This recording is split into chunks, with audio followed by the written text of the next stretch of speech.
सर्दियाँ आते ही खांसी का सिलसिला शुरू हो जाता है। बच्चे हो या बड़े सभी परेशान होने लगते हैं खांसी से।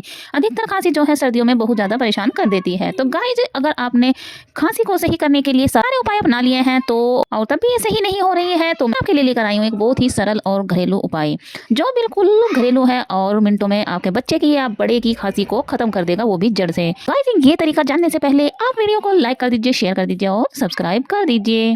तो चलिए आपको बताते हैं आपको करना क्या है। आपको लेनी है 2 चम्मच शहद के भरकर और उसमें 2 बूंद अदरक का रस निकालकर शहद में मिला लेना है। चीजों को मिलाकर आप अच्छे से रख लीजिए और जिसको भी खांसी हो रही है आप उसको 1-1 घंटे के अंतराल पर बीच बीच में चटाते रहिए। तो गाइस, आप देखिएगा जो आपकी खांसी की प्रॉब्लम थी वो एक ही दिन में 90% सही हो जाएगी। अगर आपको वीडियो अच्छी लगी है तो ज्यादा से ज्यादा शेयर करिएगा।